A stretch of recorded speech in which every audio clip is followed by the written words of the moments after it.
No.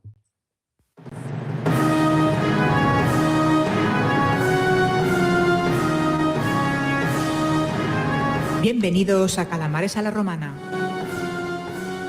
donde la historia antigua cobra vida en cada programa.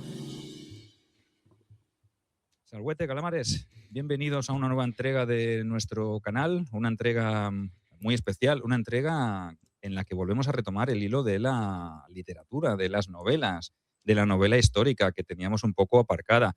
Que ahora yo pienso, Ángel, traemos invitados escritores de fuera y no hemos hecho ningún programa sobre tu novela última, sobre Medicus. Tío, siempre me viene a la cabeza y siempre digo, es que me la dejo, pero bueno, algún día lo haremos, en esta vida o en la otra, como el día máximo. Bueno, primero un octoabrazo a todos los calamares. La faena, el trabajo de llevar la República es constante y a veces no tenemos tiempo para lo nuestro. Pero bueno, traemos también literatura, ¿no? Traemos calidad, siempre Claro. traemos calidad. O sea, no viene cualquiera aquí a nuestros micrófonos.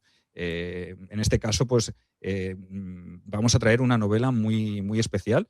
Y no solo una novela, hoy os vamos a traer un pack de 2x1, porque a la vez que presentamos su última novela, os recordaremos o le dejaremos a nuestra invitada que nos hable de su primera novela, que tampoco la presentó aquí porque en aquel momento pues, no nos conocíamos y exactamente pues la publicó, tuvo mucho éxito, es una escritora que ha sido premiada en varios certámenes, o sea que realmente os traemos calidad de la buena, la que traemos aquí siempre en Calamares.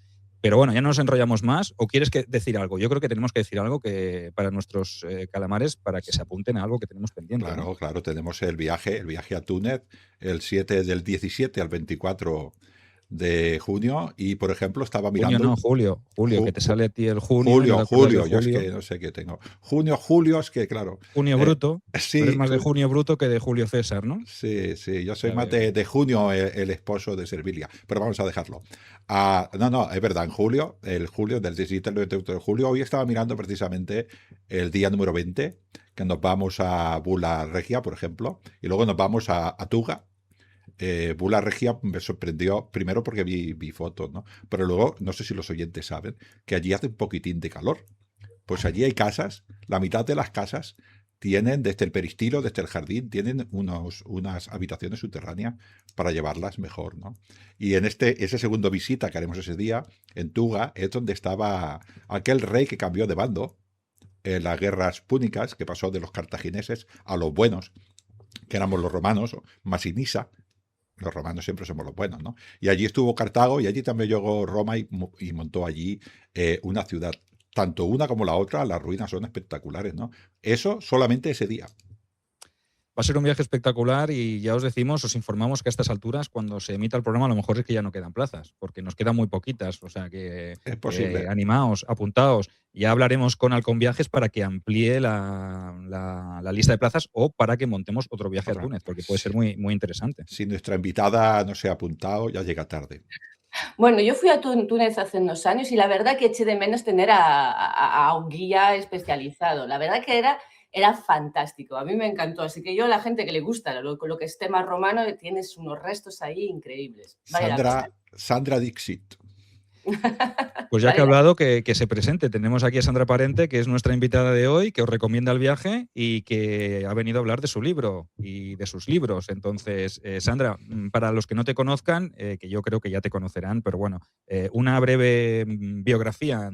¿Quién eres? ¿A qué dedicas el tiempo libre? No me digas que a ver la serie Britannia porque no me lo creeré. Pues nada, soy Sandra Parente, soy historiadora, estudié la carrera de Historia en Santiago de Compostela, luego hice lo que son los cursos de doctorado, hice una tesina sobre la esclavitud en el noroeste peninsular y luego me dediqué durante 20 años, algo más de 20 años de mi vida, a lo que es la arqueología profesional, la arqueóloga de gestión. Entonces te imaginarás que durante ese tiempo, pues... he excavado mucho, he dirigido muchos proyectos y, he estado muy metida en el tema. Y bueno, aparte de eso, un poquito en el tiempo que he tenido libre, pues me he dedicado también a hacer un par de novelas, ¿no? La primera fue sobre la figura de Calígula, se llamaba El rey de Nemi, y es un juicio a Calígula, pues digamos que empieza por el final. Spoiler, Calígula muere asesinado y empieza por ahí. No lo sabíamos eso. No sabíamos No, que no, no. Calígula moría, Hombre, pues está muerto, muere asesinado y tras vagar su alma, tal como nos cuenta Suetonio en las fuentes, encuentra el descanso y lo juzgan, ¿no? Entonces es un juicio en los infiernos que funciona en base a los testigos, que vamos reconstruyendo su vida en base a lo que dicen los testigos y a diversos flashbacks. La novela funciona así. Entonces, eso me permite presentar un poco lo que es la leyenda negra sobre Calígula, pero también jugar de otro lado, el trabajo que ha hecho la historiografía respecto a Calígula y que Calígula tenga voz y pueda defenderse, ¿no? Pues la novela va un poco de eso. Vaya personaje que fuiste a coger también, porque defender a Calígula con todo lo que ha caído sobre él, que nosotros hemos hecho algún programa también sobre la leyenda negra de los emperadores, y la verdad que es verdad que tirar de la historiografía a veces nos puede conducir a prejuzgar a una persona sin conocer todo el trasfondo. O sea que yo ahí pienso que puede ser una gran novela, y me la han recomendado, me han dicho que es una muy buena novela. O sea que ya de aquí la recomendamos también a nuestros oyentes, a nuestros video oyentes que nos estén viendo también, porque estaremos emitiendo por YouTube. ¿Dónde la pueden encontrar esta novela? Porque yo creo que... Fácilmente la puedes encontrar, por ejemplo, ya tiene años, ¿no? Entonces la encuentras fácilmente en Amazon. En Amazon la vas a encontrar sin ningún problema, ¿no? Eso, o en lo que es la editorial, que es Seboe, también lo encontrarás. Vale, perfecto. Pues oye, un repaso, ya hablaremos. Si quieres algún día le dedicamos un programa también a Calígula, porque me parece que es... vamos a hablar hoy de la dinastía Julio-Claudia, que es una dinastía muy extensa y con muchos personajes y con muchos claroscuros y muy maltratada por la historiografía, ¿no? Entonces, realmente te has metido en unos berenjenales guapos, ¿no? Con Calígula y luego con la novela que nos vienes a presentar hoy, ¿no? Con Las máscaras de Julia, ¿no? Que también sigue un poco la estela de esta familia tan convulsa y tan importante, tan destacada, pero que realmente en el papel de la mujer incluso tiene que ser muchísimo más complicado a nivel historiográfico encontrar información y fuentes fiables, sobre todo, ¿no? De un papel que tenían las mujeres. Ya es difícil encontrar sobre las mujeres más importantes, pues imagínate sobre la hija de Augusto y sobre la nieta de Augusto, ¿no? Debe haber sido también un trabajo muy complejo. Bueno, es un trabajo complejo y sobre todo hay un trabajo de crítica de fuentes, ¿no? Evidentemente, quiero decir, ese trabajo yo no lo he hecho, lo han hecho otros historiadores antes y yo me he dedicado a leer lo que han hecho. Lo que pasa es que no ha llegado al gran público ese trabajo de muchos historiadores, porque al final tienes un libro en inglés, un libro en francés y muchos artículos universitarios. Entonces tienes que empezar, y bueno, aparte de lo que encuentras directamente tú en las fuentes clásicas, que evidentemente lo he leído, ¿no? Luego tienes que recomponer, ¿no? A partir de ahí es un poco como un puzzle y jugar un poco con las diferentes hipótesis que van haciendo los diversos historiadores. Pero bueno, igual que hablamos de hipótesis para lo que son Julia la Mayor, Julia la Menor, o sea, la nieta de Augusto, la hija de Augusto y la nieta de Augusto, eso pasa en historia en general, quiero decir. Igual que hablamos con Calígula, por ejemplo. Con Calígula tenemos mucho más fuentes, pero hay que hacer un trabajo de crítica de las fuentes muy importante, un cribado. Porque al final, la imagen que tenemos todos, la imagen común que ha llegado al gran público, pues es una imagen muy decimonónica o muy del siglo XIX, muy apegada a lo que es la fuente a nivel primario, literal. Y al final, pues lo que nos damos cuenta es que, como hoy en día, todo lo que se escribe con un interés. Todo tiene un punto de vista, todo tiene un sesgo, ¿no? Igual que hoy en día nos acercamos a un periódico y sabemos que este periódico tiene tal sesgo político, incluso el de fútbol tiene un sesgo, ¿no? Está el del Barça y el del Madrid, lo sabemos todos, pues pasa lo mismo con las fuentes que nos han llegado. En el caso de Calígula fueron escritos por el Senado, ¿no? Y como Calígula se enfrentó al Senado, pues muy bien no les cayó y no fueron muy favorables a él, y eso le pasa a él y le pasa a otros emperadores que se enfrentaron al Senado. Y a las Julias, pues lo que les pasa es que se enfrentaron a Augusto. Y antes del programa hablábamos de él. Si alguien era muy bueno a nivel de propaganda y de imagen, era Augusto. Así que si te habías enfrentado a Augusto, pues la imagen que queda de ti no es muy positiva. Y es lo que les ha pasado a las Julias, ¿no? Sí, sí, es cierto lo que dices, ¿no? Mezcla el siglo XIX con, quizás Hollywood no lo hace queriendo, pero con la potencia del mensaje que da Hollywood, ¿no? Hollywood no nos enseña historia, pero es tal la potencia que tiene en impregnar imágenes que se nos queda eso, se nos queda la imagen de alguna, digo Hollywood o las grandes distribuidoras de televisión, ¿no? Se nos Bueno, en quedan este caso yo creo que sobre ellas tenemos lo que es Yo Claudio de la Sí, BBC, bueno, el Yo Claudio de Graves, para empezar, que nos ha marcado a todos respecto a la familia Julio Claudio, pero siendo que es una obra maravillosa, que la tengo por aquí detrás, mira, fantástica, lo que nos pasa con Yo Claudio es que es una obra que se escribió en los años 30 del siglo pasado, o sea, tiene casi un claro. siglo.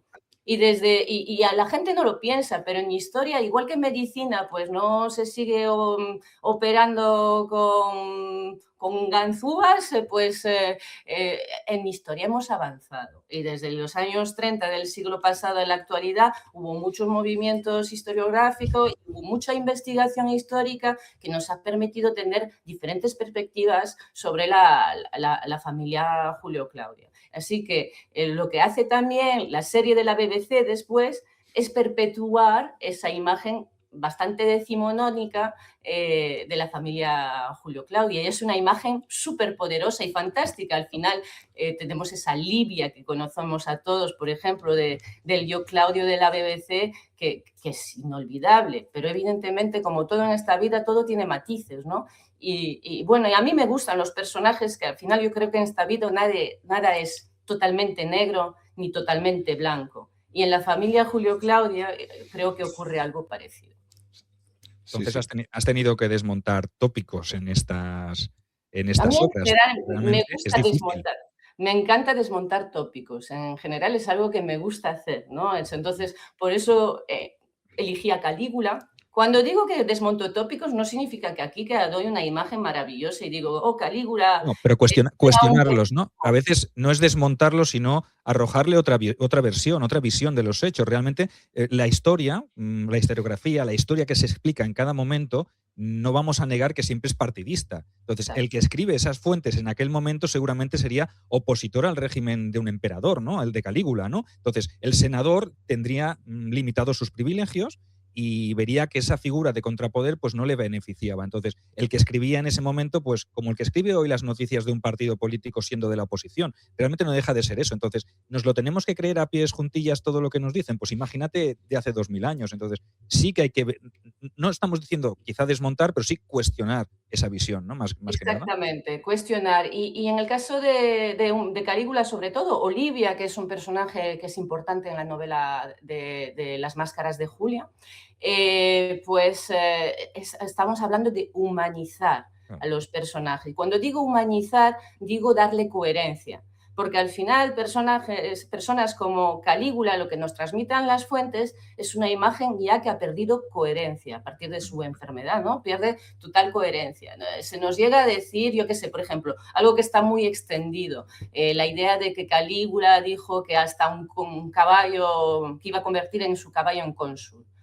Lo que dice Calígula y lo que nos transmite Suetonio, que además hasta las palabras de las fuentes clásicas están exageradas luego, es que hasta había pensado en nombrar a un caballo cónsul. Eso es lo que dicen las fuentes. Lo que probablemente había hecho Calígula es decirle a un senador que le caía mal lo de hasta un caballo sería mejor que tú. Eso es lo que vendría a decir, básicamente. Y eso es lo que creen los historiadores, porque nunca hizo nada parecido, ¿no? Y esa exageración que tenemos con la historia del caballo, pues se puede, realmente ocurre en más cosas, ¿no? Pues hay conjuras políticas y lo mismo que ocurre con las conjuras políticas de Calígula ocurre con las Julias. Lo que se cree es que detrás de la historia de Julia la Mayor y de Julia la Menor hay sendas conspiraciones contra Augusto, que han sido tapadas con lo más sencillo cuando quieres atacar a una mujer. Durante toda la historia ha sido meterse con su virtud, meterse con, en este caso, acusarlas de adulterio. Claro, entonces realmente lo que hay aquí es toda una trama política que es lo que realmente tú tienes que exponer, ¿no? Tienes que ver o hacer ver al lector que hay una cabeza de turco que son las mujeres. Las mujeres en una sociedad romana, como ya sabemos, que en este principio en este cambio de era, ¿no? Más que nada en este paso, en esta transición de un momento bastante complejo del paso de esa república a ese principado, pues nos encontramos un momento en el que hay un personaje muy potente, que es Augusto, del cual hablaremos más adelante, pero que impone una serie de normativa, de tradición, de recuperación de los viejos valores, y entonces realmente sabemos que conjuras políticas habría muchas contra él. Y realmente él era un hombre que desde joven vivió en un entorno en el cual tuvo que ganarse su puesto a base de codazos y de listas de proscripción, ¿para qué nos vamos a engañar? Entonces, se cargó a mucha gente por dentro. Entonces, un hombre que está en la cúspide, que lo ha conseguido todo, pero sigue teniendo esa paranoia de que hay gente que va a atentar contra él. Entonces, ¿qué miedo más cercano que el que lo haga sean las propias mujeres de tu familia, ¿no? Y qué mejor que utilizar a mujeres como cabezas de turco a veces en esas políticas matrimoniales, porque es que este momento es complejísimo. Lo que hace Augusto con su hija, con Julia la Mayor, en esos pocos años, desde Marcelo, Agripa, o sea, con todos los hombres a los que le ofrecen matrimonio para crear una red o un tejido familiar, pero más político, de relaciones políticas y de control, ¿no? Entonces, realmente, enfocar todo esto en una novela y hacer entender al lector cómo se siente la mujer, eso es lo difícil. Porque a lo mejor todo lo vemos como un matrimonio de conveniencia, ¿vale? Pero ¿cómo se sentían las mujeres romanas al ser tratadas como una moneda de cambio, ¿no? Y una mujer con orgullo, con virtud, ¿no? Como era la hija de Augusto, que lo había dado todo por su padre, ¿no? Entonces, hacer este cambio, esta transición, intentar enfocar esta novela desde la perspectiva de la mujer, ¿ha sido un trabajo difícil? Bueno, creo que ayuda a ser mujer. Sí, claro. Yo No, creo pero que sí. mujer del siglo I, a lo mejor la cosa es más complicada, ¿no? No, evidentemente. Pero sí, evidentemente tienes que pensar e intentar meterte en el papel de una mujer del siglo I. Primero, que el hecho de que te casen por conveniencia, siendo una mujer perteneciente a la nobilitas romana, pues al final es algo a lo que estás destinada, ¿no? No deja ser lo natural, ¿no? Otra cosa es que en el caso de Julia, por ejemplo, pues un poco su maldición es haber sido la hija única de Augusto, porque Augusto tiene una hija con Escribonia, su segunda esposa, pero con Livia no es capaz de tener descendencia. Livia probablemente, bueno, sabemos que tuvo un aborto natural y que a partir de ahí no fue capaz de tener hijos. De haber tenido ese hijo que perdió, por el que consiguió por el que consiguió ese derecho de los tres hijos, ¿no?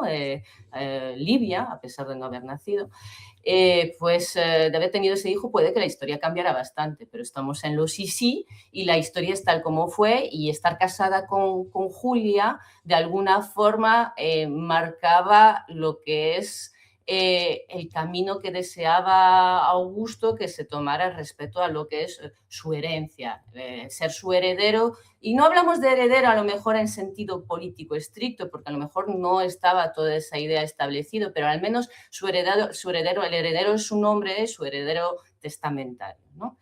Entonces, ser el marido de Julia marcaba esa. Y el primer marido de Julia es su sobrino, es Marcelo, el hijo de Octavia, la hermana de Augusto. Bueno, de aquellos es Octaviano aún, pero entendámonos. Lo que pasa que con Marcelo es que dura muy poco tiempo. Luego de Marcelo, pues Augusto decide casarlo con, bueno, Mecenas le dijo, se supone a Augusto, que o lo casaba con Agripa o que matara a Agripa, porque una de las dos cosas, porque si no tendría un problema con Qué Agripa. O mal convertía. pensada que eres de Augusto, qué mal piensas de Augusto. Bueno, era Mecenas, lo cuenta Ya, un ya, Casio. ya. Pero ya te digo, sí, ya te digo. Y nada, que Augusto casa a Julia con Agripa. Y con Agripa o con Julia tiene sus 5 hijos, ¿no?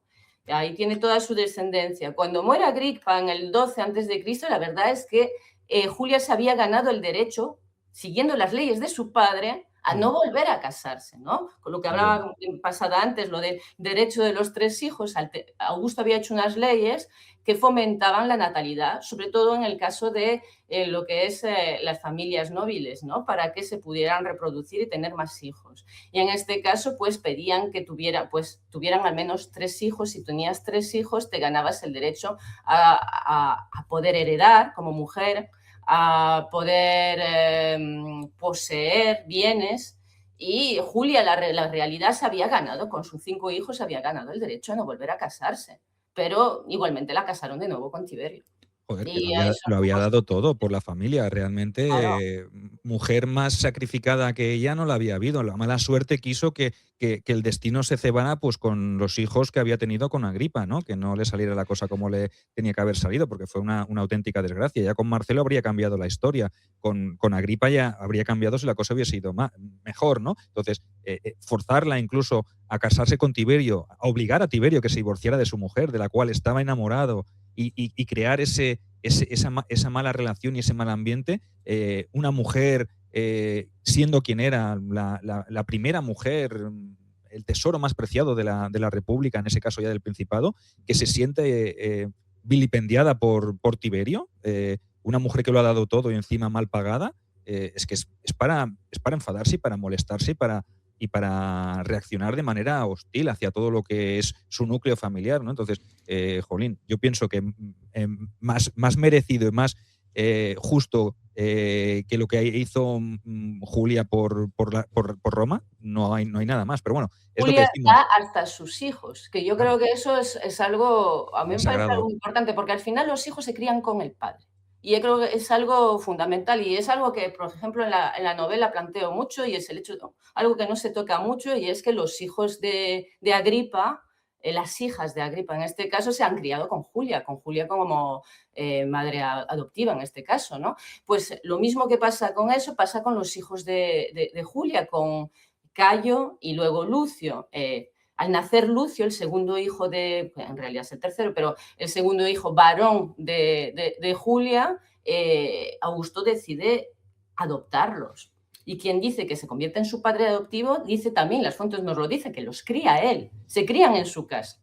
Julia pierde la oportunidad de criar a sus propios hijos. No digo con eso que estuviera apartada de la crianza de sus hijos, pero la realidad es que sus hijos se criaron con Augusto. No sabemos exactamente en qué momento se van con él. Probablemente cuando fueran Lucio muy pequeño, no, pero pronto se habrían ido con él. Y es posible, por ejemplo, que se tuviera que ir a Oriente, que sabemos que se ha ido a Oriente durante 3 años, que no es poco tiempo, dejando a sus hijos con Augusto.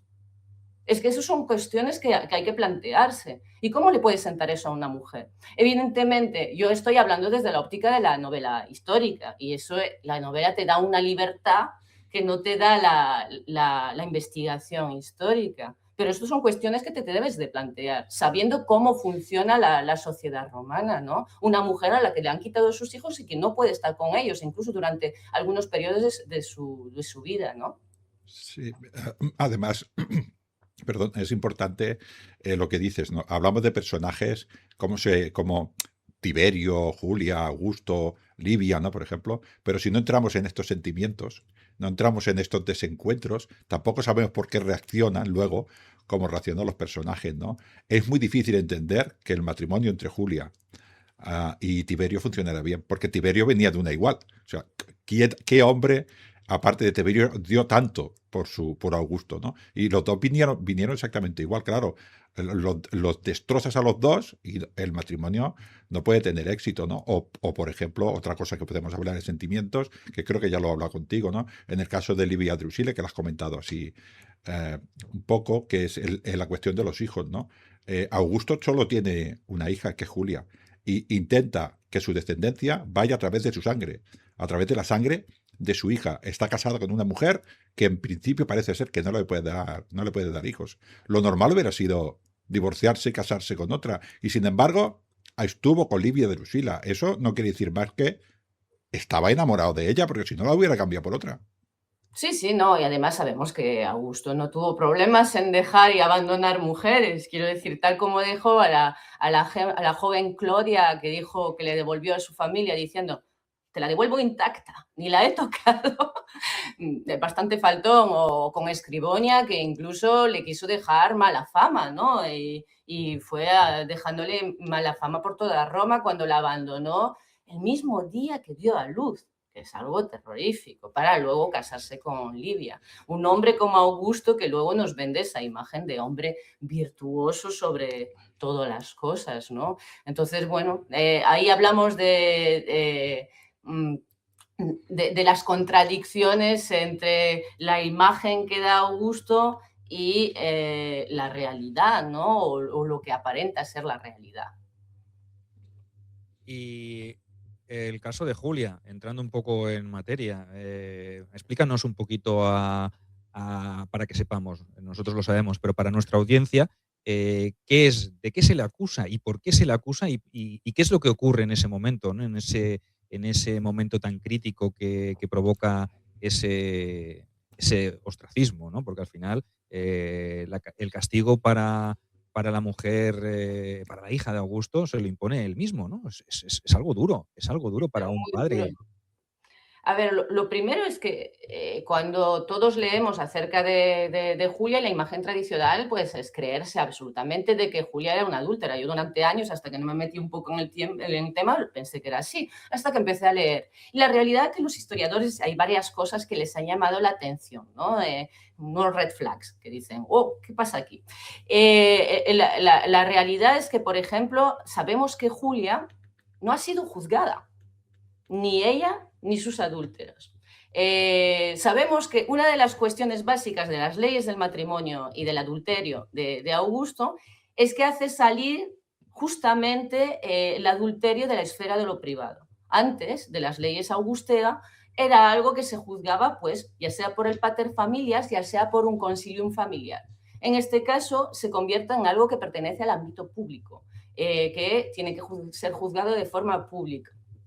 Pues Julia no tiene ese juicio, ni ella, ni repite, ni sus adúlteros. Eso es lo primero que llama la atención. Y no le llama solo la atención a los historiadores actuales, sino a los propios historiadores antiguos. Tácito, por ejemplo, pone el dedo y dice, Julia ha sido condenada por encima de las leyes de Augusto. Eso le llama la atención a... Es verdad que Tácito, igual que da una imagen de las mujeres que hay que poner en tela de juicio, es de los más críticos, críticos dentro de un orden con Augusto, y pone el dedo sobre ese tema, ¿no?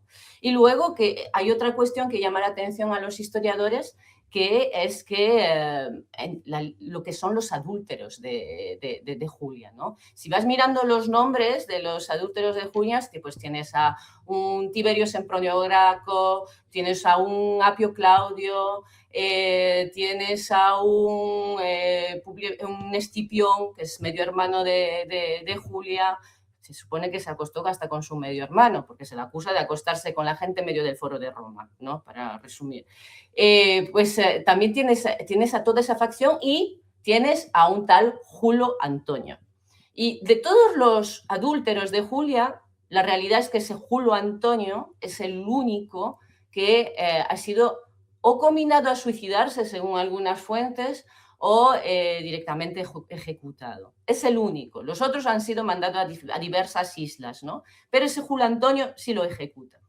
Y eso, pues, evidentemente llama la atención, porque ¿quién es ese Julio Antonio sino el hijo de Marco Antonio y de Fulvia, que había crecido dentro de la Domus Augustiana, ¿no? Siendo criado por Octavia, la hermana de Augusto, ¿no? Y entonces, pues muchos historiadores creen que de haber tenido una relación Julia con alguien, sería con Julio Antonio. Plinio nos llega incluso a decir que si Julia intentó algún tipo de parricidio, evidentemente contra su padre, ¿no? En este caso, algún tipo de parricidio. Los historiadores actuales no son muy favorables a la teoría de que llega hasta el extremo de un parricidio, ¿no? Se habla de una búsqueda de un cambio de paradigma, pero hay una eliminación absoluta de toda una facción política. Eso es un hecho. Entonces, bueno, pues sí, por ello, por todos esos factores, se cree que hubo algún tipo de conjura política y que se puso fin a ella con esa dura condena. Que para Augusto sería más fácil reconocer o hablar de un adulterio que reconocer que hubo un ataque contra su figura dentro de su propia familia, ¿no? Es que las hubo durante todo su ascenso y durante los primeros años. Son varias las conjuras que tiene que hacer frente a Augusto, y siempre son pues esos rivales que a lo mejor abiertamente no han dicho nada, ¿no? Pero la mera sospecha de que se puedan oponer o que hayan podido hacer alguna crítica o simplemente ser hijos de quien sean, porque a lo mejor ellos no tienen ni la acción ni la capacidad para hacer un movimiento de conjura, sí que es verdad que la mera sospecha de que puedan llegar a ser algún día algo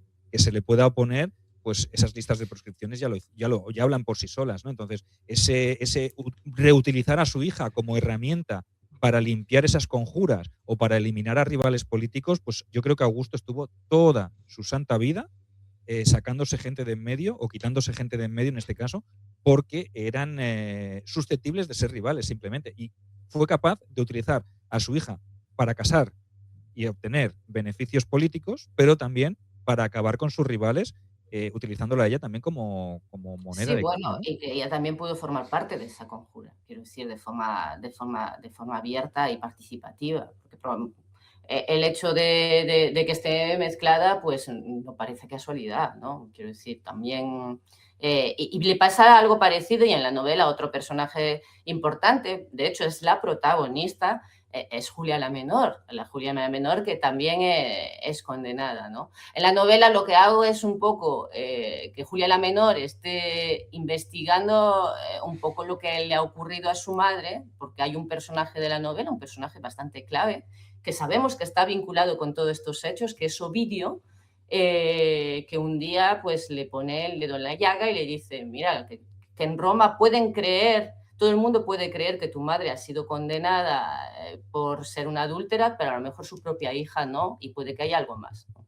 Entonces, a raíz de ahí arranca la novela y es la investigación de Julia la Menor, sobre lo que es la vida de su madre, hasta pues que todo aquello dé pie a sus propias acciones, porque Julia la Menor, si ha sido condenada, que sabemos, ahí hablamos del final, pero si ha sido condenada es por algo, ¿no? Y ahí tenemos también los historiadores ponen el dedo en la posibilidad de otra conjura política.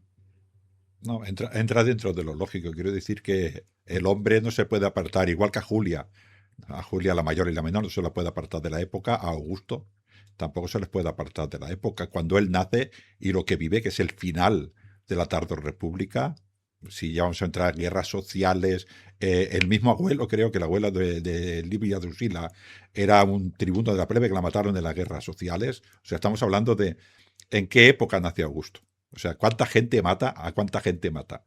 ¿Cuántos familiares se matan por ser populares, por ser optimates? Después cuando llega Craso, que Craso es Craso, mata que haga falta también. Julio César también, Marco Antonio también. Al final estamos hablando que vive en esta época. Entonces, conjuras y miedo a que lo maten, es que la tiene que tener a la fuerza, porque no es una cosa extraña, es que la ha vivido en sus carnes, la está viviendo. Conforme se va haciendo más poderoso, tiene que eliminar a mucha gente que quiere eliminarlo a él, ¿no? Entonces, ese miedo a la conjura tiene que ser constante en su vida.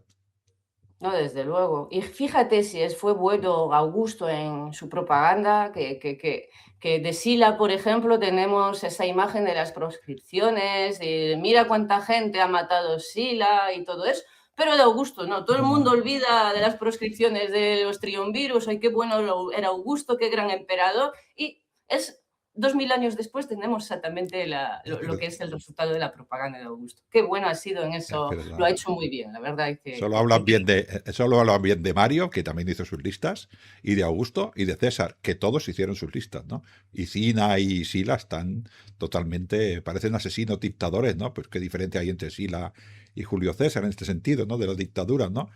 Pero buena prensa, lo que dices tú. ¿Quién escribe y para quién escribe? exactamente, es fundamental, yo creo y que sepamos verlo desde la actualidad, ¿no? Ser crítico con lo que nos remitieron y lo que nos llegó, ¿no?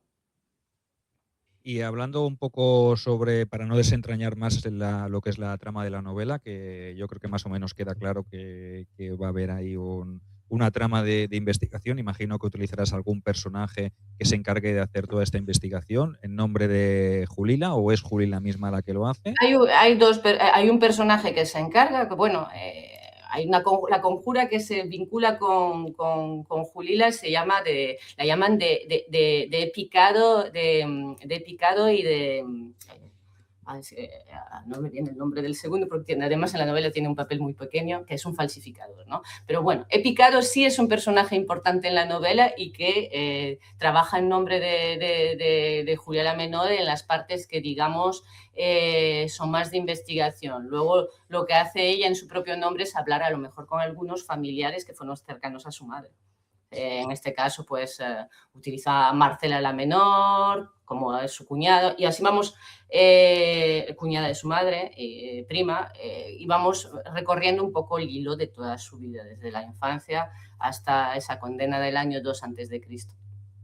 Entonces, el papel de la mujer romana, de la élite en este periodo, hablemos un poco sobre él, para que los lectores y los que quieran leer esta novela se sitúen un poco en el contexto, ¿no? ¿Cómo era el papel de una mujer de la élite? No solo de Julia o de Julila, sino de todo lo que podía rodear a las grandes familias y a la familia imperial, ¿no? Difícil, ¿no? Complicado para una mujer de esta época estar en la cúspide de poder, ¿no? Pues, contrapeso de un personaje tan importante como Augusto, que era el que marcaba todo, ¿no? Todo lo que se tenía que hacer.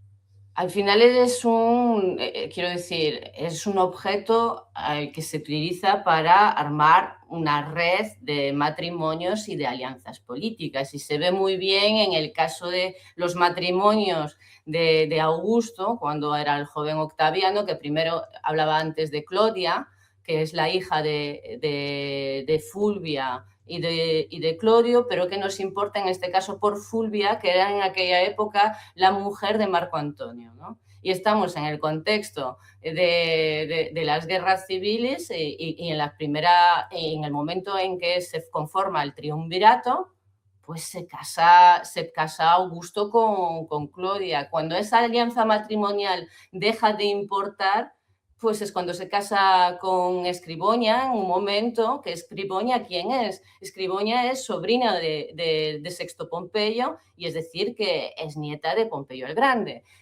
No es cualquiera Escribonia. Pues se casa con Escribonia en el contexto del enfrentamiento de Sexto Pompeyo con Augusto, y en ese momento una búsqueda de acercamiento entre ambos. En ese contexto es cuando se casa con Escribonia, y cuando esa alianza política deja de importar es cuando se casa con Livia. Que Livia, es evidente que hay un enamoramiento, que hay algo entre ellos, y las fuentes nos hablan de eso, y como decía Ángel antes, yo creo que si no hubiera existido ese amor entre ambos, Augusto hubiera tomado el camino más sencillo, que era divorciarse de ella. Lo que pasa es que también Livia importaba y Livia era interesante por lo que era su sangre Claudia, ¿no? Y era una facción al final, una facción política de una familia tradicional, una gran familia con Patricia que conocemos desde los albores de la historia de Roma. Entonces, al final lo que sirven los matrimonios, pues, las mujeres sirven sobre todo para tejer esas alianzas y eso va más allá de su propia voluntad. Luego es cierto que hay mujeres a finales de la República que tienen cierto papel de influencia, pero es siempre a través de un hombre, ¿no? Porque la mujer no puede ejercer, no tiene un poder per se, ¿no? Pero tenemos a una Clodia, tenemos a Fulvia, esa enorme mujer, Fulvia, que ejercen el poder a través de los hombres, ¿no? Y ese al final es el papel que puede tener la mujer en esa época. Porque cuando hablamos de la mujer, yo creo que es muy importante, y lo hablaba con Ángel el otro día, diferenciar un poco lo que es el papel de la mujer a través de los años. No es lo mismo la mujer tardorrepublicano y desde inicios del imperio que la mujer de mediados de la república. No es lo mismo Cornelia que Julia. Lo que hace Augusto en la educación de sus hijas, por ejemplo, que pretende que sean laníferas y que él iba por el foro diciendo, oh, mis hijas han tejido mis togas, era algo que en su contexto, que en la época en la que vivía Augusto, era algo fruto del pasado, no era algo que se hiciera, no era algo que hacían las mujeres de su época. Y sin embargo se lo reclamaba a sus hijas, o al menos decía que lo hacían, ¿no? Que tuvieran que tejer, para dar esa imagen clásica apegada al mos maiorum de la mujer lanífera, ¿no? Además, a estas mujeres las formaban, estas mujeres de la alta clase, las formaban, las educaban para eso, ¿no? O sea, no solamente para hacer ese intercambio político, sino también para que fueran el complemento perfecto de esos hombres. Cuando estos hombres abandonaban, estas mujeres se hacían cargo de la casa, pero se hacían cargo de los clientes, se hacían cargo de las fiestas, de la miquicia, se hacían cargo de todo. O sea, eran mujeres preparadas para eso, para lo que la sociedad en aquellos momentos esperaba de ellas, ¿no? Y había mujeres, Julias, y que eran aputécticas, bueno, pues catedráticas de los sabores de aquella época, ¿no? Leían a todos los filósofos epicúreos y todo. O sea, eran gente que estaba preparada para sociabilizar y para acompañar la carrera política de esos hombres. Bueno, de hecho, Julia estaba pues vinculada directamente con círculos de poetas y círculos muy cultos, ¿no? Quiero decir, eso es algo innegable. Además que todas tenían un papel, en este caso, estas mujeres tenían un papel representativo. Quiero decir, tenemos que imaginarnos un poco a la familia imperial que sale, ya lo sabemos todos, en el Arapakis, por ejemplo, en esa procesión, que al final quieren... En un momento en que estaban todos vivos, que no fue fácil. Ya te digo, antes que vinieran los desastres por ahí, pues cuando estaban todos vivos, es esa imagen, esa representación, esa idealización del papel de la familia, ¿no? Entonces, pues tenemos aquí a las mujeres, por ejemplo, que pues había el banquete de hombres y el banquete de las mujeres, y también a nivel religioso. Y que algunas veces se hacían algunas celebraciones religiosas desde el punto de vista de la parte de las mujeres, ¿no? Sabemos, por ejemplo, que cuando Augusto celebra lo que es en el 17 a.C., lo que es las fiestas, los Juegos... Romani, no sé. No, los juegos centenarios no me viene el nombre. Seculares. Ahora. Los juegos seculares. Es que el que los vuelve a poner, de hecho, es Augusto, ¿no? Cuando que celebran los juegos seculares, sabemos que hay las 50 mujeres más prominentes de Roma también van a tener un papel importante en esos juegos seculares a nivel de representativo y religioso. Es difícil imaginarnos que no estuviera Livia, que no estuviera Julia, que no estuviera Marcela la Mayor, Marcela la Menor, Antonia, toda esa familia de Augusto, ¿no? Que al final tienen un papel también representativo, ¿no? Además, esta manera de proceder de Augusto, de poner a la mujer en su valor, pero la dignidad que le corresponde en aquella sociedad romana, también tiene que ver con, creo yo al menos, con todas las muertes que hubo en todas las familias de la élite en esas guerras civiles entre todos, ¿no? O sea, las familias de la élite estarían diezmadas totalmente, ¿no? Entonces él encontró esta manera, hay que hacer de alguna manera que las mujeres de la élite tengan hijos, ¿no? Y para eso tengo que hacer todas estas leyes para un poco promocionar, porque nos vamos a quedar sin nobilitas, es que nos hemos matado entre todos, ¿no? Esto quiero decir que si tú sales del contexto no entiendes estas leyes, pero es esto, ¿no? Y él es el ejemplo que él quiere dar, que como has dicho, una cosa lo que digo y otra cosa lo que hago. Sí, sí, bueno, más allá de esta idea del mos maiorum, de que si respecto lo que es el mundo de los antepasados, pues las costumbres de nuestros antepasados, pues nos va a ir mejor, y eso es lo que quiero vender a la gente, ¿no? También, pues está lo que dices, y al final también esas leyes fomentan el matrimonio y la natalidad. Tenemos, por ejemplo, a los hombres se les obligaba a volver a casarse, a estar casados al cabo de un año, ¿no? Apenas tenías tiempo para el luto, tenías que volver a casarte por ley, porque si no, pues no podías tener carrera política, no podías heredar, no sé, y se fomentaba de esta forma, a través de la sanción en este caso, el hecho de que los hombres se volvieran a casar, ¿no? Y que las mujeres pues después tuvieran hijos, para evitar que fueran falsos matrimonios también. Ah, sí, sí. He leído por ahí una frase, a ver cómo se dice, que soy muy malo en latín, que es matrimonio procreorum liberorum causa. Eso es lo que decía Augusto. La causa del matrimonio es la procreación de los hijos. Y lo tenía Exacto. clarísimo. Sí, sí, sí. No se diferencia mucho de la idea cristiana, ¿no? Respecto al matrimonio en este caso, pero bueno, como bien dices, es la idea y tiene sentido dentro de su contexto político, ¿no? Tanto a nivel ideológico como práctico, y al fin y al cabo Augusto era un tipo eminentemente práctico. Hombre, el romano, el segundo mejor gobernante de Roma después de Trajano. Bueno, sobre eso podemos discutir. Eso le iba a decir a Ángel, que se viene arriba muy, muy pronto. Y sobre Augusto. ¿Augusto juega un papel determinante en la novela? ¿Es muy presente o es más residual? ¿No te has centrado tanto en la figura de él como tanto en su hija y su hija?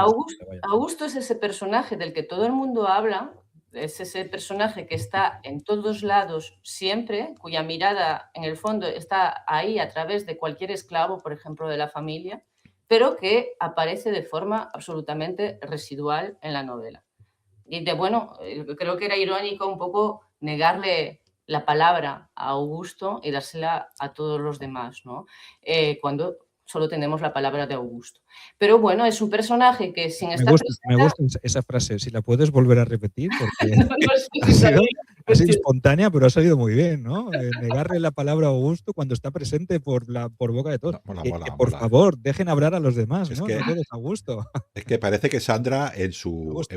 Cuando se puso a escribir el libro dijo, voy a hacer un protagonista que no salga nunca. Y creo que Exacto. Está De ahí. hecho, creo que en este sentido, lo que es el ilustrador de Despertaferro ha captado muy bien lo que es la esencia de la novela, porque está aquí. Lo que es Augusto aparece aquí, ¿no? Al final está escondido. detrás, nos Residual, mira pero a está. todos, Ahí pero está. está presente y su mirada está ahí, ¿sabes? Creo que la portada representa muy bien lo que es la novela en este aspecto, ¿no? Lo de que la mirada de Augusto, que todo lo vigila, que todo lo controla, pero sin estar presente. Nadie se escapa. Es que nadie se escapa a la mirada de Augusto y no solo a su mirada, ¿no? A sus oídos, a sus ¿cómo diríamos? Su telaraña, ¿no? Porque lo que A su teje Augusta telaraña, es una telaraña y nadie puede estar cómodo. Incluso sus hijas siempre, su hija, sus socios de gobierno, los que le siguen, nunca tienen la claridad o la tranquilidad, nunca pueden vivir tranquilos, ¿no? Existe ese miedo latente en esa república un poco de la coacción, ¿no? Porque realmente no es una... Él dice que es republicano, él nunca dirá que es emperador, ¿no? Es el primer hombre de Roma, ¿no? El primus inter pares, todo lo que quiera él decirse, pero la figura de emperador nunca la erige. Siempre hemos debatido, ¿no? Sobre si Augusto es el primer emperador.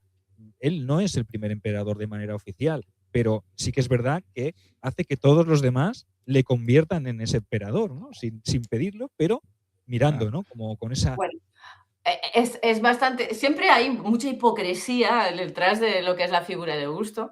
Y en este caso, quiero decir, Augusto vuelve, bueno, Octaviano en ese momento vuelve de Accio y ¿qué hace? Pues hace un censo y una limpieza del Senado. Cuando tú limpias el Senado, le quitas, le depuras más de unos 200 miembros más o menos y al final solo quedan los que te son favorables, pues va a ser mucho más sencillo que el Senado haga lo que tú quieres, ¿no? Además, me hace mucha gracia. Dion Casio hace, por ejemplo, recrea el discurso de Augusto del día en que dice que va a devolver la República al pueblo y al Senado de Roma y viene a decir algo así como que, bueno, si no hacéis lo que yo digo, cuidado que voy a volver, ¿sabes?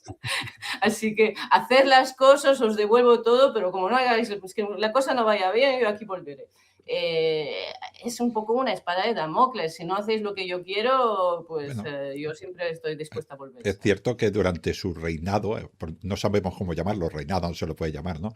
Pero mientras él estuvo en el poder, hizo esa ficción de que el Senado contaba para algo. Sí, fue el mérito de Augusto. Todo el mundo sabía que mandaba Augusto. Pero bueno, los senadores iban al Senado, discutían sus cositas, ya sabían de lo que no tenían que discutir, ya sabían que no podían poner ningún cónsul que él no quisiera porque si no se iba a enfadar, ya sabían que no podían ir a Egipto si no lo iba a matar y cosas de estas, ¿no?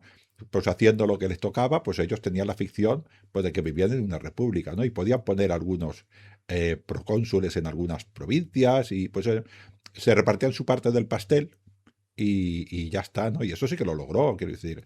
Yo creo que dejaron... Es un gran logro, porque al final devolvió Roma a la ficción republicana y es, quiero decir, es el gran problema que tuvo Julio César, su padre adoptivo, que él tomó, al final era un tipo muy listo y tomó nota de lo que no había funcionado en lo que había habido antes que él. Y vio que con Julio César, pues al final lo habían matado por lo que lo habían matado. Aquello de dictador perpetuo no había gustado, no estaba muy bien dentro de la ficción republicana. Esa coronación de Marco Antonio ahí, bastante polémica, tampoco... Las Lupercales como molan. Marco Antonio, métete la manita en otra parte, ¿eh? Sí, eso. Hombre, vamos a decir a los oyentes que a nosotros no. Es la imagen esta que dicen de las Lupercales, que Marco Antonio le puso la corona 3 veces y él la rechazó justo 3 veces. Ojo el número, ¿no? El número cósmico, ¿no? Pero hay que entender que esto para un romano era un insulto muy grave. Estamos hablando de volver a instaurar la monarquía. Era mal jugada, ¿eh? Mal jugada la carta, ¿verdad, Ángel? Mal jugada, y cuando al final la historia de la República se mueve con eso de aspiras a ser monarca. Al final claro, todo se mueve a través de eso. Entonces, bueno, en ese sentido, Augusto entendió muy bien que la carta de cuidado con eso, de que puedes parecer un monarca, y lo rechazó. Parece ser que algunos, cuando le otorgaron el título de Augusto, se plantearon llamarlo Rómulo, ¿no? Y ahí él dijo, no.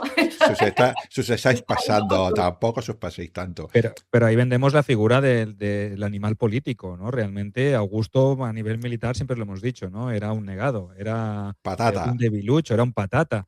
Pero realmente políticamente él era una bestia y él sabía que tenía que delegar la parte militar en sus mejores generales y eso lo tuvo muy claro con Agripa, ¿no? Entonces es un hombre, como tú bien dices, que aprendió de los errores de los demás, no los repitió y es más, se sobrepuso y consiguió cambiar todo el sistema escalonadamente, pero al final consiguió lo que él quería, que era que los demás le dieran lo que él no pedía. O sí, que pedía en el fondo, ¿no? Lo deseaba en su carta a los Reyes Magos, ¿no? Pero al final no lo exhibió nunca públicamente. Entonces, sí que fue un animal político. Es inevitable darle ahí la razón.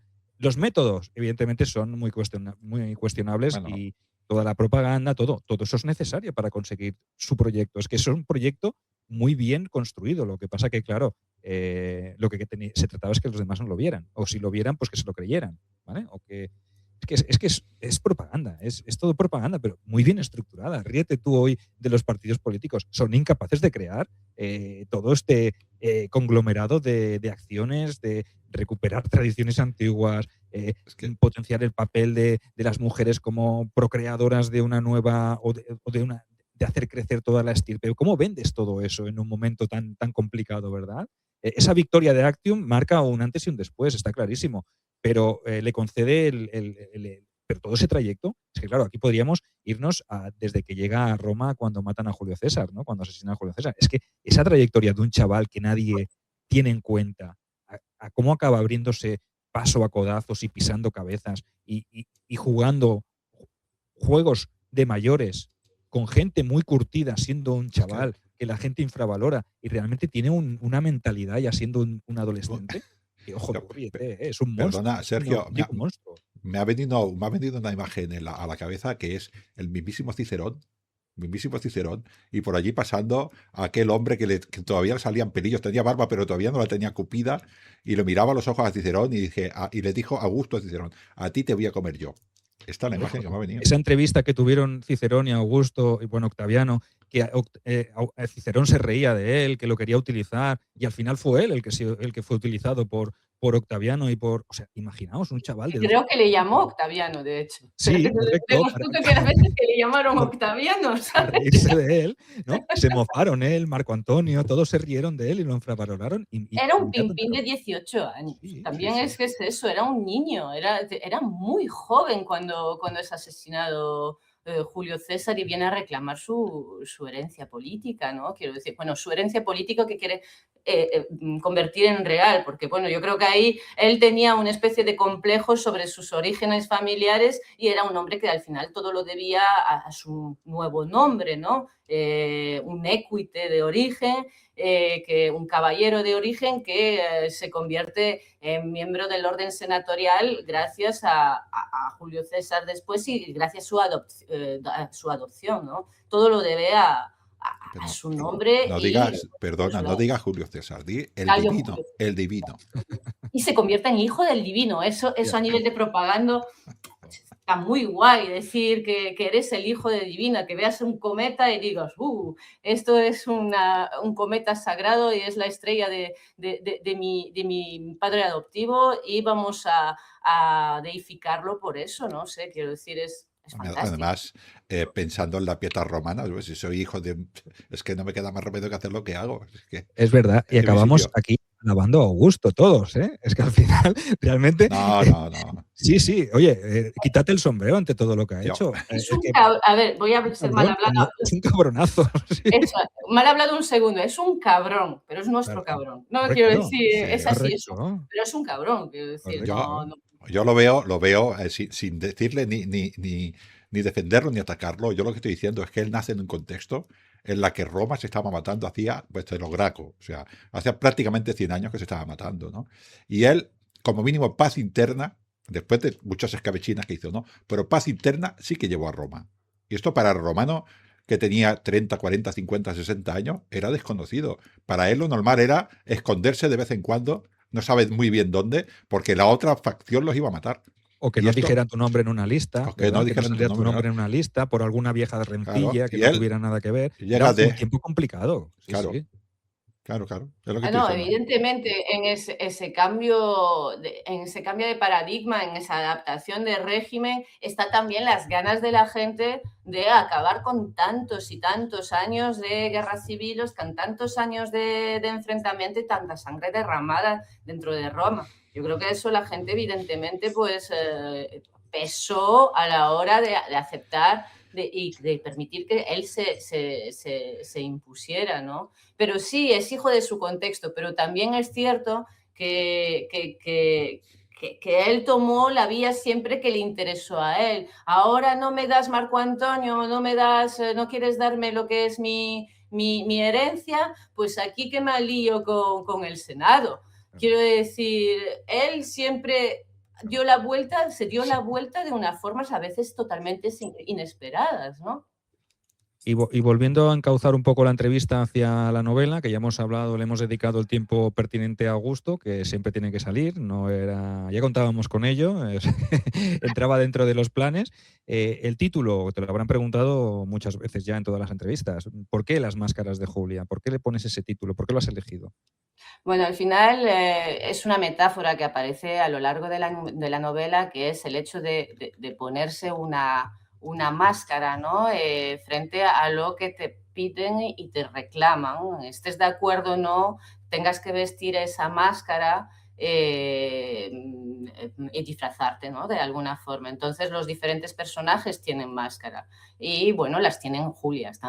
Hablamos de las máscaras de Julia, solo Julia, pero en realidad hablamos de las máscaras de Julia la mayor y de Julia la menor, la de Julia y Julila en la novela, ¿no? Pues son esas máscaras. Proyectos futuros. ¿Tienes algo entre manos que nos puedas avanzar o te vas a tomar un tiempo sabático para acabar de ver o volver a ver Britannia? Esa serie que nos encantó, ¿verdad? Esa serie que nunca analizaremos en este canal.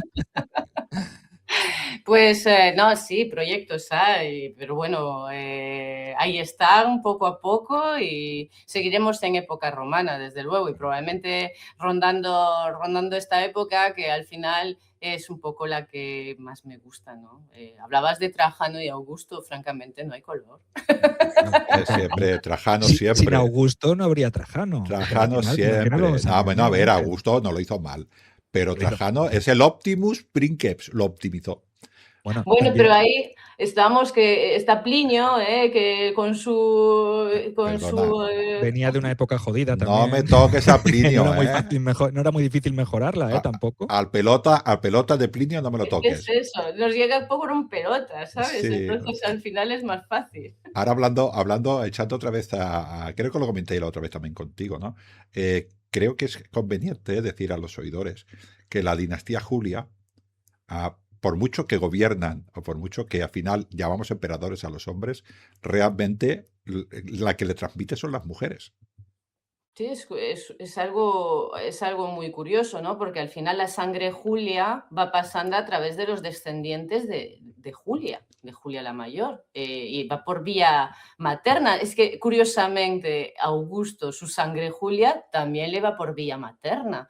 Es algo que va siguiendo ese conducto. Y la sangre Claudia viene de los descendientes de Livia.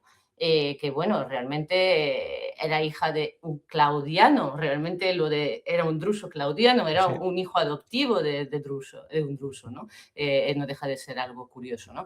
Pero bueno, va totalmente por vía materna. Y luego no deja de ser interesante, y es algo que toca la novela también, que es ese enfrentamiento entre la rama Claudia y la rama Julia. Y los seguidores también a nivel político durante esa época, pues que ronda los años, a partir del año 4, después de haber muerto Cayo y Lucio, después del nombramiento de lo que son Tiberio y Póstumo, Agripa Póstumo, el último hijo vivo de Agripa y de Julia. Pues no deja de ser interesante todo ese vacío que dejó la muerte de Cayo y de Lucio y esa búsqueda por parte de una facción política al sostener a lo que es Agripa Póstumo, ¿no? Y al final hay un enfrentamiento entre ambas ramas familiares. Hablamos de Julio Claudius como una unión y es verdad, hay algunos emperadores que son frutos de esa unión, por ejemplo, Calígula, que es hijo de Agripina la Mayor, hija de Julia y por lo tanto descendiente directa de Augusto, y que es hijo de Germánico, que es hijo de Druso, ¿no? Entonces, bueno, pues ahí tenemos una unión de los Julios y de los Claudios, ¿no? Claro, ahí hay que tener en cuenta quizás lo que dices tú, ¿no? Estamos hablando de la gens Claudia, que es una gens que creo que nace antes que Rómulo, o sea, estamos hablando de los principios, de los orígenes de la hipotética república, siglo IV,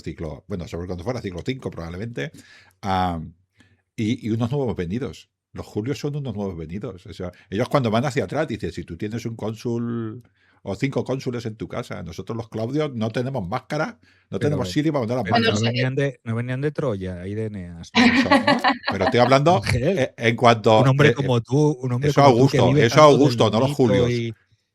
pero bueno, si te remites atrás, nos vamos hasta Eneas, tío. No me digas que no te lo crees. A Venus, a Venus. Venus, ¿no Vamos te a lo irnos a crees? Venus cuando toque. Yo estoy hablando ahora de los Claudios. ¿Cómo lo verían los Claudios? Ah, bueno, ya. Los Claudios lo verían así. Ahora se me ha vuelto terrenal a su edad. Cuando siempre había vivido del mito y siempre me decía que porque yo no creía en lo que decían los Porque dioses y tal, y ahora me ha eres vuelto impío. un impío, que es peor que sea blasfemio. Lo que me refiero que los Claudios, ahora hablando un poco en serio, a los Claudios los mirarían de arriba abajo. O sea, nosotros somos los importantes, vosotros buscáis nuestra sangre, porque vosotros no tenéis todavía, sois una familia patricia, pero que no habéis hecho nada para nosotros. Cada vez que ha hecho falta a un Claudio, cada vez que ha hecho falta a la República Ayuda, había un Claudio. Y vosotros Bueno, sois unos nuevos llegados. y que Tiberio o Druso son Claudios por ambos lados, que antes Sí. solo nombramos el lado Claudio de Libia, pero que su Más. padre también era un Claudio. Al final son puro Claudio. Claro, claro, claro. Y de hecho, bueno, se dice que Tiberio tenía ese carácter muy Claudio, ¿no? Ese lado tan hosco y tan, Bueno, a lo mejor, bueno, esa forma de ser de Tiberio tan baja, pues... yo he oído en las tabernas del Aventino. Sergio no pasa por estas tabernas, No, él ya no, él esa va a zona tascas de no. otro estilo, que Tiberio no le molestaba la plebe porque ni la veía.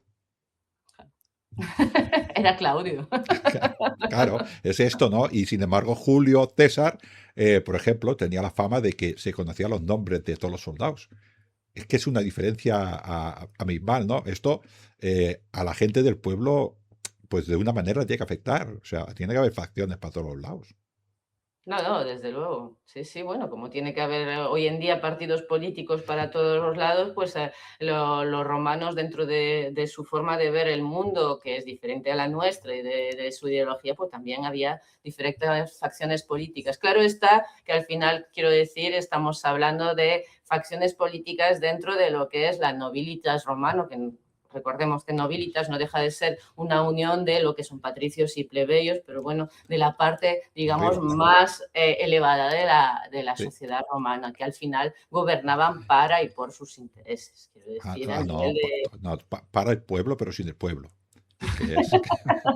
Para el pueblo, pero sin contar con el pueblo, ¿no? Sí, no es muy diferente a la actualidad, en el fondo. Bueno, sí, al final seguimos siendo tan romanos o más romanos que los propios romanos, ¿no? Al final hay tantas similitudes hay más similitudes que diferencias, sobre todo a nivel de política, ¿no? La política funciona así, ¿no? Porque no va con la política en sí, va con el propio ser humano, ¿no? Y cuando uno busca su propio beneficio, pues esto es más antiguo que el propio hombre.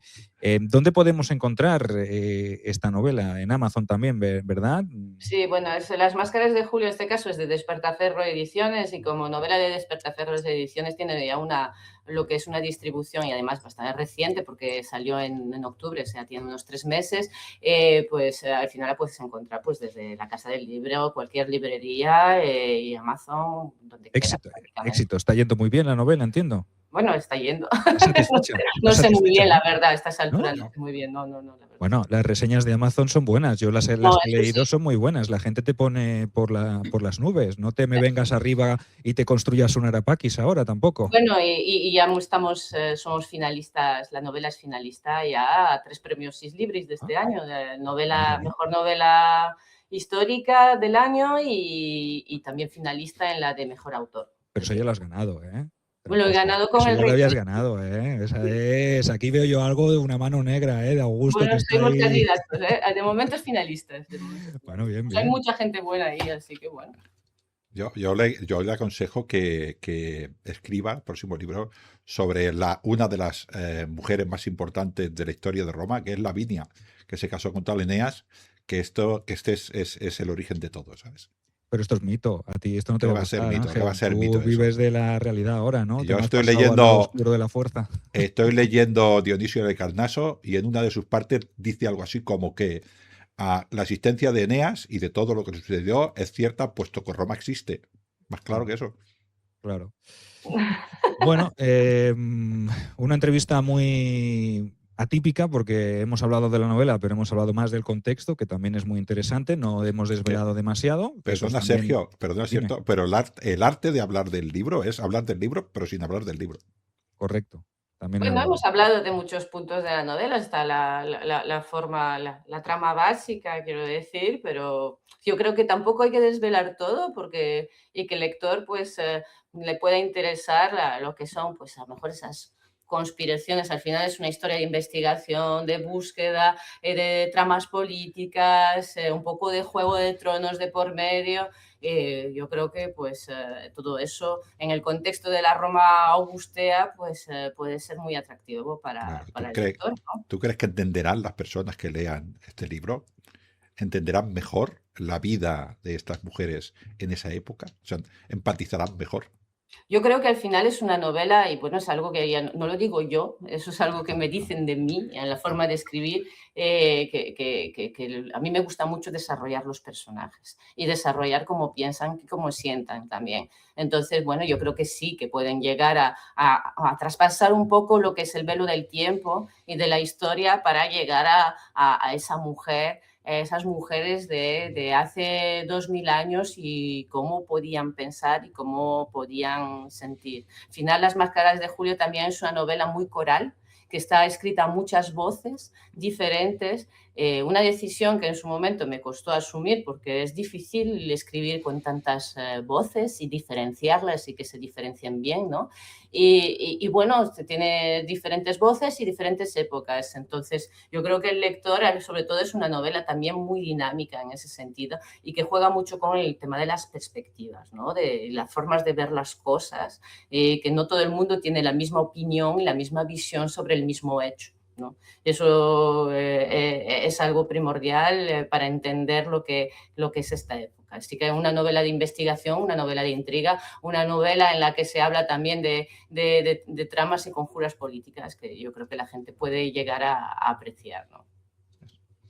Muy bien, pues dicho esto, yo no sé lo que estáis tardando en comprarla, porque al final, con todo este escaparate, con todo este alegato, con todo lo que os hemos dicho, yo creo que invita a que os hagáis con ella y Bueno, yo realmente creo que puede ser ideal mientras se van a Túnez, Ay, que es una lectura perfecta no. mientras están ahí a Túnez visitando esos restos arqueológicos, el por la noche Seguro, descansando, yo creo que es ideal. cuando lean el libro dirán, ese Augusto no será el padre de Julia, ¿sabes? Será al revés.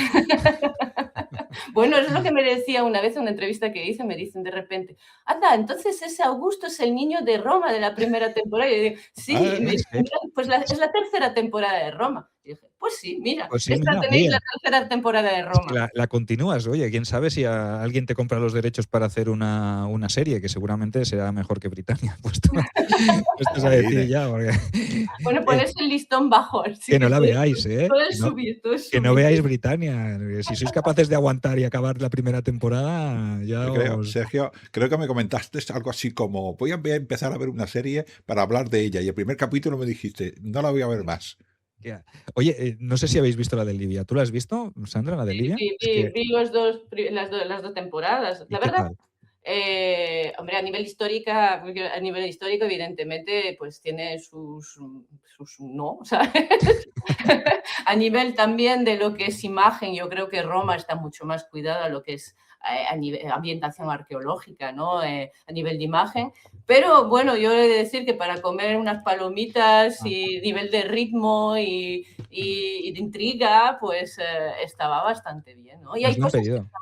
a mí me resultó muy entretenida, sí. Creo que es Nos la bastante han más... pedido. Nos la han pedido para analizar, pero Ángel y yo no la hemos visto. No, Y todavía yo no. entiendo que porque no tenemos la plataforma en la que la emiten, pero bueno, Yo os aconsejo, si tenéis la oportunidad de verla, claro, si no tenéis la plataforma, pues habrá que buscar otros métodos.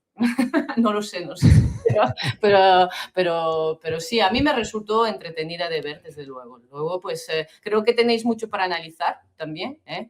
Mira, sobre Julia, por ejemplo, parece que quieren acelerar cosas que tocan antes de tiempo en la serie. Quiero Bueno, decir, al final, eh, esto, Sandra, hay que entender cuando vemos este tipo de producciones que ellos están buscando vender la serie y que la vea mucha gente, ¿no? No están buscando el rigor histórico, ¿no? No, claro. Esto Y a hay que nivel de Julia, entenderlo. por ejemplo, nos quedamos apegados a la imagen de la Claro. Julia Lucio. Pero bueno, si Ya está. aportan y van enseñando. Yo a mí esto siempre me gusta, este tipo de serie de buena calidad, ¿eh? Es cuando generan un poquitín vocaciones. Esto A sí ver, que... a mí por ejemplo, me fastidia un poco que vayamos por el lado, en la serie va un poco por ese lado de la Libia vengadora de su padre y del rollo por republicano, porque su padre era republicano, entonces que en el fondo la tiene guardada Augusto a ver si... A mí que tire por ese lado la serie es como... Solo te voy a decir una cosa, del mejor emperador de Roma, que es nuestro señor Trajano, de Pompeya a Plotinia, nadie habla mal porque es una buena señora, no digo más. Tío con Trajano, pareces Plinio. Es imperable, yo a Plinio, por mucho que me ponga, que ahora dedique todos mis dotes de escribir y yo no puedo superar a Plinio, es imposible. Es el panegérico de Ángel. Sí, no, pues... Bueno, pues hasta entonces... me da vergüenza hasta a mí leerlo. O sea, mira que te digo. Si vemos esa serie y la tenemos que analizar, pues contamos contigo, Sandra, que ya la has visto y que es la época que has trabajado y que te has documentado mucho. Entonces ya intentaremos verla y seguiremos, porque nosotros sí que somos duodictadores, pero para el pueblo. Nosotros sí que tenemos en cuenta al pueblo, las opiniones del pueblo, y el pueblo nos ha demandado que analicemos esta serie.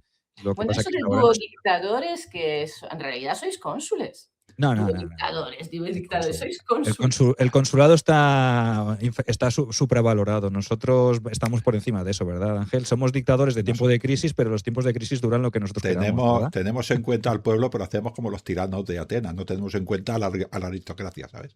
Por eso... Sí, somos más bien de esa clase de duodictadores, vale. Más tirando a la rama ateniense. Somos un poco Hipías y Parco, ¿eh? Somos aquí... O sea que, bueno, no, yo soy... No, somos más... Pisichato. Dejémoslo. Sí. Nos vamos a meter en un lío. Sí. Pero bueno, recordad a todos los que estáis viendo este programa, todos los que lo estáis escuchando, Las máscaras de Julia, de Sandra Parente, lo tenéis disponible en Amazon. El rey de Nemi, ¿no? ¿Es? Sí. De Calígula también, de Sandra Parente. Podéis empezar por él y luego pasaros a este, o por este y pasaros a él, porque no hay una conexión, ni son primera ni segunda parte. Entonces, lo podéis conseguir por Amazon. Las Agripinas son la conexión. Sí, sí. Es lo que le falta hacer, ese nexo. El siguiente ya ha quedado claro que tiene que ir ahí, ¿verdad? Para las máscaras de Agripina, ¿no? Ahí está. Hombre, personajes también los dos, ¿eh? No, las Agripinas, la madre, bueno, de hecho sale en la novela, la madre menuda personalidad, quiero decir. Sí. Y a todos los calamares que estéis viendo el programa también, oye, recordad que se nos acaban las plazas para irnos a Túnez con Halcón Viajes. Recordad, correo electrónico, en la descripción tenemos el teléfono de nuestro amigo Gerardo, que es el que mueve todo el cotarro. Le llamáis a él y os informáis que os tratará exquisitamente. No hay mejor plan que ir a Túnez en julio de las Julias con el libro de Sandra. Ahí está. Nosotros vamos a ser simplemente un añadito, ¿eh? O sea que es un plan asombroso. Ahora que estamos a principios de año y que seguramente no tenéis todavía planificadas las vacaciones, oye, qué mejor que ir a Túnez a ver ese legado romano que es impresionante. Pero es que no sabéis lo que hay, no os lo podéis ni imaginar lo que hay. Es increíble. O sea, vais a ver piedras, ruinas, historia y a ver nuestros caretos, que también eso también acompaña. ¿Vais al Museo del Bardo? Sí, correcto. Al Museo del Bardo. ¡Qué mosaicos! ¡Qué mosaicos! Sí, hay una zona... Una vez en vuestra vida... Hay una zona púnica, pero ahí no hace falta ir. ¿No? Vamos a la zona romana y creo que hay un monumento en mitad de Cartago a Catón. De Lenda es Cartago. Tú sí que podrías hacerle un panegírico a Catón, tío. No, ese sí, a Catón sí que se lo hago. Bueno, el tipo más tradicionalista que te puedes echar en la cara, tenía algunos detallitos. Minucias que tiene todos los personajes. Te gustan los helenos, al final tú eres pro heleno también, eso Catón lo condenaba, no. Te digo. Es verdad. Bueno, en fin, calamares, no se me ocurre más que deciros que suscribáis a los canales, que nos escuchéis, que nos apoyéis, que os vengáis de viaje, que compréis los libros de Sandra y ya si acaso, pues si os queda algo más que hacer, pues que veáis la serie de Libia y no veáis la serie de Britania. Así que, sin más, nos despedimos. Un saludo a todos, un octoabrazo y sed felices y... Cumplir con vuestros sueños. Adiós.